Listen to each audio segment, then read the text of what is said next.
हाँ दोस्तों, welcome to my channel दादू आप लोग स्वागत है मेरे चैनल्स में। और दोस्तों आज लेक्चर नंबर 26 आप लोग कर रहा हूँ। और मैं एक 3 वीडियो इस आपको नहीं डाल पाए थे, कुछ कारण से नहीं डाल पाए थे और मेरा काम कुछ था, इसलिए आपको प्रोवाइड करा नहीं सके। दिन भर छुट्टी और उस दिन नहीं मिला तो आपको लेक्चर में इसलिए नहीं पड़ेगा।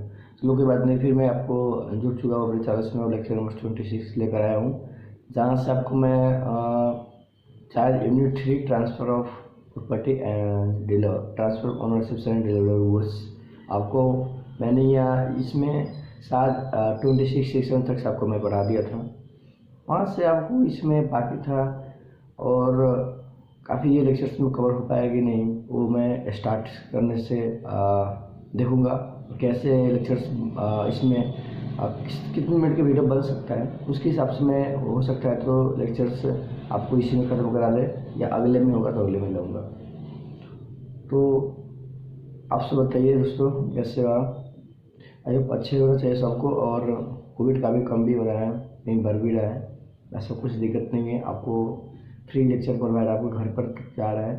तो दोस्तों मैं एक बात क्या सोचा था कि आपने कभी शायद किसका लेक्चर मैं बताऊँ, टॉपर्स क्लास के लेक्चर तो आप शायद यूट्यूब में भी पढ़ाया जा रहा है, तो वहाँ से भी आपका सर के देख सकते हैं लोग क्या पढ़ाते हैं वहाँ, या वो कुछ ऐसे समझ नहीं आएगा कि जैसे आपको लग रहा है कि हाँ पढ़ा रहे, तो इसलिए मैं आपको ज़रूर कर रहा हूँ। काफ़ी नामी नामी टीचर्स भी और ज़्यादा फेमस भी हो जाते तो उतना खास समझाने की कोशिश नहीं करता।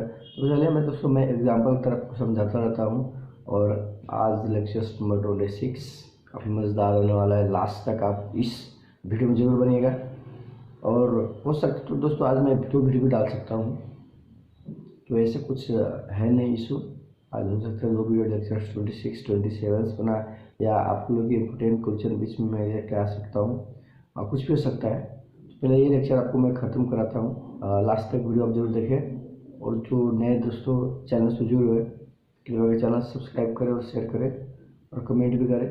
चलिए आपको सीधा मैं चलता हूँ अपनी PDF पर, जहाँ पर आपको मिलेगा unit 3 transfer of ownership and deliverables.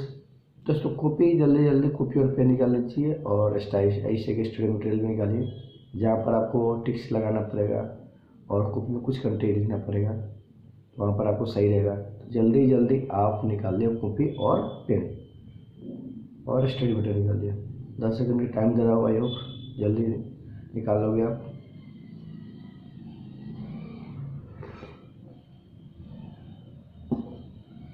तो अब निकाल चुके हो दोस्तों, चलिए फिर तो आपके लिए चलता हूँ मैं PDF पर। ये दोस्तों फाइनली मैं आपको PDF पर ले आ चुका हूँ, और जहाँ पर आपको मैं सेक्शन 26 से आपको मैं करा देता हूँ। आज से पढ़ेंगे सेक्शन 27 और सेक्शन 27 से लेकर 13, इसके बीच में हम पढ़ेंगे टॉपिक का नाम क्या है, transfer of title by non owners. Transfer of titles bye non owners, इसका मतलब क्या होता है देख सकते हैं। सेक्शन 27 में दोस्तों क्या लिखा है, सेक्शन 27 में क्या लिखा हुआ है आप देख सकते हैं, sale by person not the owner. Sale by person not the owner.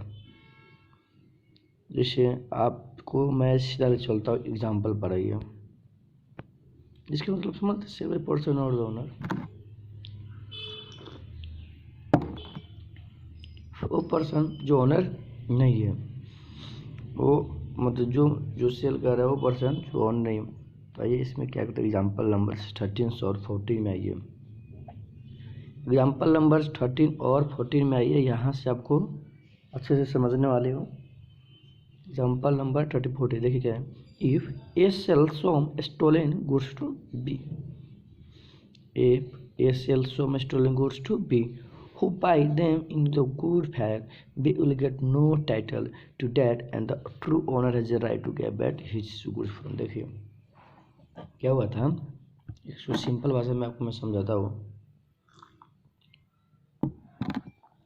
Simple भाषा में दोस्तों ये है कि जो सामान उसने बेचा था ना, तो क्या हुआ था, चोरा हुआ था। स्टोर मतलब चोरा हुआ माल था। उसने जब माल बेचा था तो वो माल क्या था, चोरा हुआ माल था, उसने तो बेच दिया, ठीक, ओके। फिर बाद में क्या हुआ कि उसके पास जब सामान किना था, अब कोई उसका टाइटल था न कोई प्रूफ था, ओके, बस उसने खरीद लिया था, उतना ही था। उसके बाद में जो इसका रियल ऑनर था, जिसका सामान था दोस्तों, तो फिर आ गए, तो क्या उसका राइट है हाँ इस गुड्स फिर ले लेंगे? बिल्कुल बिल्कुल राइट है, इसलिए हम सेक्शन 27 पढ़ रहे हैं, इसलिए सेक्शन 27 आपको मैं पढ़ा रहा हूँ, और इसलिए मैं बता रहा हूँ कि ये सिंपल लैंग्वेज आपको बता दिया मैंने कि जो सामान था, चलो सामान था, किसी से मैंने बेच दिया, उसके कुछ मैं टाइटल तो दे नहीं रखा हूँ, तो उस टाइम ट्रू ओनर अपने गुड्स से रिकवर कर सकता है, और जो जिसने बेचेगा उसको ऊपर प्राइस जो करेगा डैमेज क्लेम करेगा। एग्जाम्पल नंबर 14 आइए, एग्जाम्पल नंबर 14 पाइए। एग्जाम्पल नंबर 14 दोस्तों क्या बोलते हैं बताइए? एग्जाम्पल नंबर 14 है वो क्या कहते हैं? P. The hire of a vehicle under a hire purchase agreement. Sell them to Q through a bona fide purchase does not acquire the ownership of the vehicle.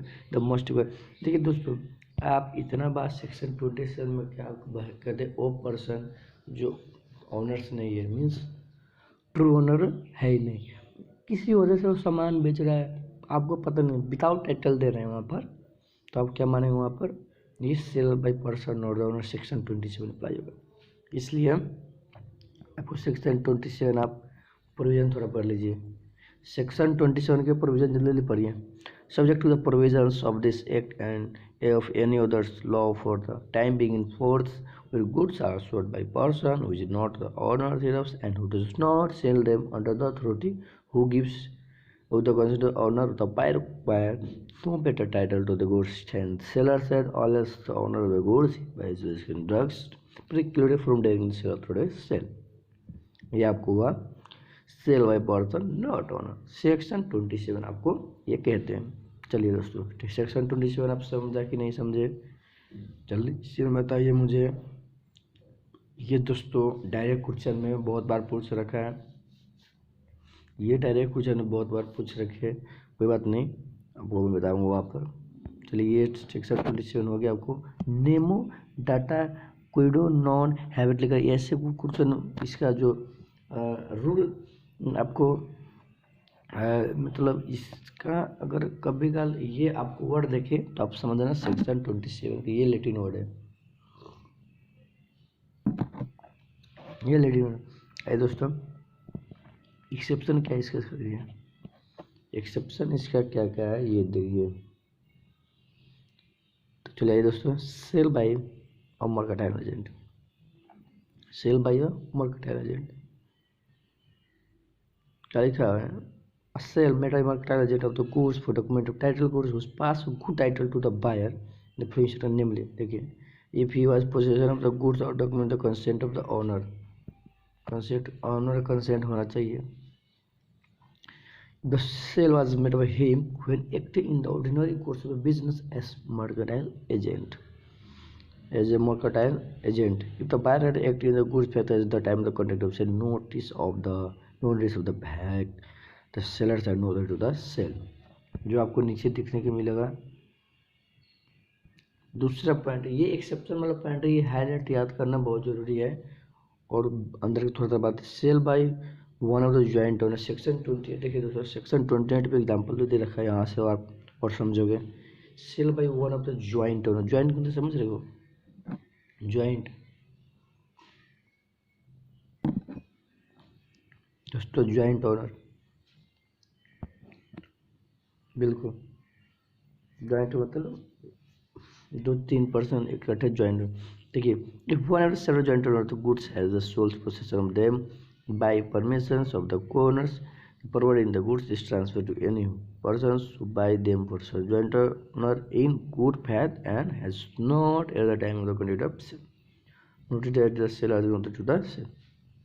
Example फिर देखिए दोस्तों, example number 50 देखिए, A, B and C are three brothers and joined on of a TV and VCR, and with the consent of the B and C, the VCR was kept in possession of A. देखिए दोस्तों, sell TV and VCR to P, who buy its goods in a good faith and without notice that they are not to sell.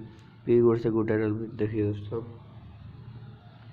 तीन थे, तीनों भाई थे अपने, और joint owner थे क्या चीज़ के, टीवी के दुकानदार एंड VCR समझ, ठीक। उसमें कंसेंट बी एंड सी के था, और जो पोजीशन किसके पास था, ए के। जहाँ पर आपको जो प्रॉपर्टी जो ट्रांसफर मीन्स जो ए ने क्या क्या बेचा, टीवी एंड VCR पी से, जहाँ पर बिना नोटिस दिए हुए उसने क्या बोले सामान दे दिया। वहाँ पर क्या उसके पास गुड टाइटल्स है, गुड टाइटल्स है, बिल्कुल दोस्तों उसके पास गुड टाइटल है, क्योंकि लिखा क्या sale by owner joint owner, उसका तो कंसेंट होगा ही पहले से, आप तो यही सोचेगा ना, बिल्कुल। फिर आपको sale by owner joint, section 28 आपको यही कहते हैं, सेक्शन 28 आपको यही कहते हैं। सेक्शन 29 पर आप आइए, सेक्शन 29 क्या लिखा हुआ है, sale by person is possession under voidable contract, under voidable कर देखिए वॉइडेबल कॉन्ट्रैक्ट अंदर क्या होता है। आइए दोस्तों पढ़िए provision of buyer would require good titles to the goods sold to him by sellers who had obtained possession of the goods under the contract whatever on the ground coercions, fraud, misrepresentation or influence provided the contract had not been resigned until the time of the sale। क्या बोला है, last के point पर पढ़िए, last के point पर दोस्तों,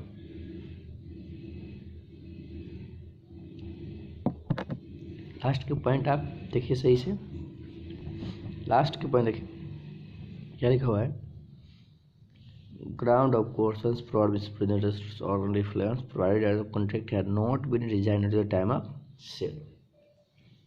Example: X fraudulently obtains a diamond ring from Y. This contract is variable option of Y. Okay, but before the contract could be terminated, X sell the ring to Z. उसने किससे बेचा, Z से, and so purchase Z get the goods title and Y cannot recover the ring from Z even if आपको ये बताया कि अगर courtesans, डिफ्लुएंस और फ्रॉड ये समय होगा तो आपको had not be resign at the time of the sale, तो उस टाइम में आप क्या कर सकते हैं, जाइन नहीं कर सकते। तो ये आपको सेक्शन 29 कहते हैं, ये आपको सेक्शन 29 कहते हैं। कौन कहते हैं, सेक्शन 30 पर आइए, ये आपको पॉइंट देख सकते हैं। Sale by one who already sold the goods but continues in possession theorem, sale by buyer obtaining possession before the property in the goods has vested in him, ये 32 कहलाते हैं। 30 इफेक्ट ऑफ एस्टोपल आपको दे रखा है, इसके बाद में आपको सेल बाय अनपेड परफॉर्मेंस 31 से लेकर 44 तक। तो आइए दोस्तों, sale by one was already sold goods the but continuous possession theorem by, जहाँ पर आपको क्या रखा है, during IPL match, example number 70 पर देखिए, during IPL match P buy a TV set from R, okay, R agreed to deliver the same to P after some day, in meanwhile R sell the same to S at a higher price, who buy in good faith and without knowledge about the previous sale, ऐसे गैर से good title. बिल्कुल देखिए दोस्तों, ये सारे आपको exception पर आओ, मीन्स ये समझना, हाँ इसमें गुड टाइटल्स मिल रहा है, हर एक में होगा, हर एक में आपको ये देखने को मिलेगा। जैसे आप pass sale by obtaining possession before the property vested in him, खास इतना इंपॉर्टेंट ये वाले नहीं है, फिर आपको समझाना जरूरी है। और 6वां पॉइंट आपको इफेक्ट ऑफ एस्टोपल देखिए दोस्तों, एस्टोपल मतलब मैं समझाया था, एस्टोपल मतलब आपको समझाया था वहाँ पर, ठीक है कोई बात नहीं। 7, 8 आपको सेल बाय अनपेड सेलर किसको बोलते हैं, ये चैप्टर ही पढ़ेंगे, अनपेड सेलर के एक चैप्टर ही पढ़ेंगे। Sale and the provision of the order act, means आपको ये हो गया एक्सेप्शन, हो गया आपको एक्सेप्शन हो गया ये, ये क्या होगा दोस्तों, आपका एक्सेप्शन हो गया सेल बाय पर्सन और the owner, other the performance of the contract of the sale part है। अब आते हैं लास्ट साइड, ये performance of the contract of sale 31 से 44 तक आपको इसमें सेक्शन दे रखा है। 31 से 44 तक आपको सेक्शन दे रखा है, बिल्कुल पढ़े दोस्तों। The performance of contract of sale implies delivery of the goods by the sellers and acceptance of the delivery of the goods and payment of the price for them the buyer in accordance of the terms of the contract। चलिए अब आइए definitive दोस्तों, ये जो आपको पढ़ा रहा हूँ ना, ये पहले आप पढ़ चुके हैं, बस थोड़ा सा और इसमें है इंक्लूड को बताता हूँ। डिलीवरी किसको होता है, delivery means voluntary answer one person to another person, से आपको पता ही है। डिलीवरी गुड्स इन 3 टाइप्स को आपको पता ही, एक्चुअल डिलीवरी किसको बोलते हैं, सिंबल किसको, कंस्ट्रक्टिव किसको बोलते हैं, आपको बिल्कुल मैंने पढ़ा चुका हूँ, ये आपको मैंने बिल्कुल पढ़ा चुका हूँ, ये आपको कोई इसमें दिक्कत है ही नहीं। Duty of seller and buyer section 31 क्या, it is the duty of the seller to deliver the goods and the buyer to accept and pay for them. बिल्कुल सेलर एंड बायर का ड्यूटी क्या होता है दोस्तों, ये मैं इसमें यही कहेगा। सेलर क्या होता है कि सामान डिलीवर करता है और बायर के एक्सेप्ट करते हैं और पैसे क्या देते हैं पे करने के लिए, और होते हैं in accordance with the terms of the contract of sale. 32 पे दोस्तों, 32 पर क्या बोला है, payment and deliver are concurrent condition. Payment and deliver are concurrent condition section 32 देखिए लिखा है, unless otherwise secretary deliver the goods and payment of the price are concurrent condition that to stay the seller shall be ready and willing to give possession of the goods the buyer exchange for the price. The buyer shall be ready and willing to pay the price in exchange for possession of the goods. Payment deliver कर, ये तो बस point है वो, ये आपको आ गया important rules regarding delivery of goods. Rules regarding delivery of goods आप देख सकते हैं, ये जितने पॉइंट है ये पढ़ने के बाद में ये यूनिट आपको ख़त्म हो जाएगा। मीन्स आपको इसी में आपको मैं कवर कराने के लिए सोचा था और हो ही गया, और लास्ट आपको ये जो बच रखा है देख सकते हैं। पहले यूनिट ओवरव्यू तो 100 रुपये को मिलता है, ये बीच में 4 देखिए कैसे बनाए। पहले है आपको पार्ट डिलीवरी, दूसरे buyer to apply for delivery, place of delivery, time of delivery, instalment delivery, delivery of wrong quantity, expense of delivery, goods in possession of the third party, delivery to carrier wear finger, deteriorations during transit, buyer right to examination the goods। ये आपको क्या रहा section. अब इसमें देखेंगे कौन कितने का, ये आपको हो गया 4 दोस्तों। डिलीवरी किसको बोलते हैं ये तो पहले आपको बता दिए, डिलीवरी किसको बोलते हैं, तो हो गया effect of part of delivery. देखिए delivery part of goods in progress of the delivery of the whole has the same effect for the purpose of passing the property in such goods as a delivery of the whole, but a delivery of part of the goods with an intention of severing it from the whole does not operate as the delivery of the remainder। Okay, अभी example number आप 20 के देखिए क्या लिखा है, कुछ है नहीं एग्जाम्पल में, और कर सकते हैं। आपको इफेक्ट ऑफ पार्ट डिलीवरी हो गया, buyer to apply for delivery हो गया section 35, buyer to apply for delivery apart from an express contract the seller of the good is not bound to deliver until the buyer apply for delivery. Okay sir, place of delivery देख सकते हैं, place of delivery time of delivery, उसके बाद आपको time of delivery आगे आ सकते हैं, goods in possession of A third party, good in possession of third party section 36। ये बस आपको पॉइंटली रूल्स रिगार्डिंग रखा ना, ये हाईलाइट के बाद याद करना पड़ेगा, अंदर के उतना कुछ ज़्यादा आपको इम्पोर्टेंट नहीं है तो सोचने की ज़रूरत नहीं पड़ेगा। और दूसरा देखिए एक्सपेंस फॉर डिलीवरी, उसके बाद में delivery of wrong quantity. Okay, ये डिलीवरी ऑफ रॉन्ग क्वांटिटी है जो आपको मैं एग्जांपल बता देता हूँ, काफ़ी बार ये सेक्शन 37 में अप्लाई हो जाते हैं। देख सकते हैं, agree to sales 100 quintals of wheat be at कितने 1000 पर, ठीक। डिलीवरी 1100 क्विंटल्स भी में रिजेक्ट हो the lots accept only 1000 quintals and reject the rest for the whole lot and pay for the conductor. बिल्कुल मैंने जितना बोला था उतना बस लूँगा, बाकी सब आपको मैं रिजेक्ट कर दूंगा। तो ये रहा डिलीवरी क्वान्टिटी में सेक्शन 37। उसके बाद है इंस्टॉलमेंट डिलीवरी, उसके बाद डिलीवरी टू कैरियर, उसका डिटोरेशन ड्यूरिंग ट्रांजिट। और डिटोरेशन ड्यूरिंग ट्रांजिट आपको कभी काल पूछ भी देते हैं एग्जाम्पल बेसिस। तो देखिए एग्जाम्पल देख सकते हैं 22 है, provision of the given goods are delivered at a distance place, the liability for deterioration necessary incidental to the course of transit will fall on the buyer though the sellers agree to deliver at their fix। तो example देखिए पहले 22, example 22 देखिए, P sold to Q at a certain quantity of iron rods which are sent by the proposed vessel. Okay, proper vessel. It was a rusted before it is a buy. The rust of the rod was so minimal and was not affecting the mercantile quality. And the deterioration was not necessarily accidental to transmission. It was held that Q was bound to save the goods. Okay, आपको ये देखने को मिल गया, बिल्कुल आपको ये देखने के लिए मिल गया। By right examination the goods, ये आपको 12 पॉइंट हो गया। दोस्तों आपको सेक्शन 42 और सेक्शन 43 44 आपको उसके बाद समरी है। सेक्शन 42 और 43 आपको पढ़ना है, उसके बाद में आपको ख़त्म होगा ये यूनिट। तो ये देखिए rule related to acceptance of delivery of good, rule related to acceptance of delivery of goods, क्या क्या रूल हैं देखिए। बिल्कुल आपको नीचे एनालिसिस दे रखा है दोस्तों, जो आपको एनालिसिस दे रखा है वही पढ़िए, आसान में पॉइंट्स में दे रखा है। Acceptance system to take place when the buyer initiated to the seller and that he had accepted the goods, or does any act to the goods which is inconsistent with the ownership of the sellers, or retain the goods after the lapse of reasonable time without initiating to the sellers he had rejected them।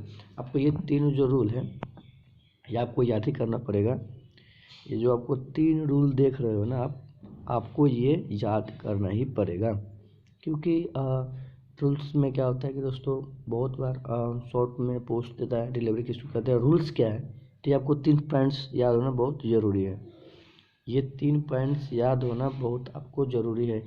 ये और नीचे भी देख रखे हैं 42 में आप तो ये रूल्स पढ़ लिए। उसके बाद आइए 43 में।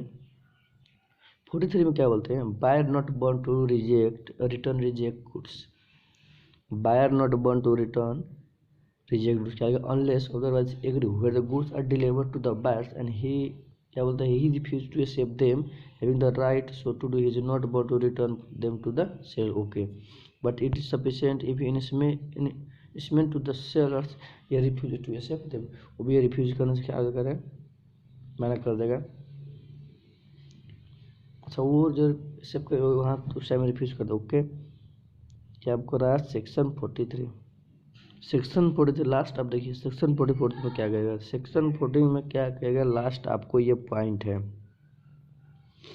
लास्ट पॉइंट है आपको लायबिलिटी ऑफ बायर्स फॉर नेगलेक्टिंग और रिफ्यूजिंग डिलीवरी ऑफ द, क्या क्या लायबिलिटी है, मतलब आपको जब डिलीवरी टाइम में आपको रिजेक्ट करोगे नेगलेक्ट करोगे देख सकते हो। When the seller is ready and willing to deliver the goods and request the buyer to take delivery, the buyer does not within reasonable times after such request take delivery of the goods, he is liable to the sellers for any loss occasioned by his neglect or refusal to take delivery and also for reasonable charge for the care and custody of the goods। तो देख लिए दोस्तों, आपने देख लिए दोस्तों, बताइए। बिल्कुल आइए दोस्तों नीचे, provided for the that nothing in the section shall affect the rights of the sellers whose neglect or refusal of the buyer to take delivery amounts to repudiation of the contract। दोस्तों finally आपको ख़त्म हो चुका है। आपको video कैसे लगा दोस्तों, बहुत अच्छे लगे होंगे मेरे, आई होप आप लोग लास्ट तक देख चुके होंगे। और दोस्तों जो अगले आने वाले हैं उसमें नए यूनिट के साथ जुड़ूंगा, जिसमें यूनिट 4 आपको बच रखा है। यूनिट 4 आपको मैं उस वीडियो में पढ़ाने वाला हूँ, और कितने लेक्चर्स लगा मैं उस दिन ही बताऊँगा, कल मत बताऊँगा वीडियो रखते वक्त। चलिए दोस्तों, यहाँ तक आपके लिए मैं करा दिया। मिलते अगले लेक्चर में, जब तक के लिए टाटा बाय बाय।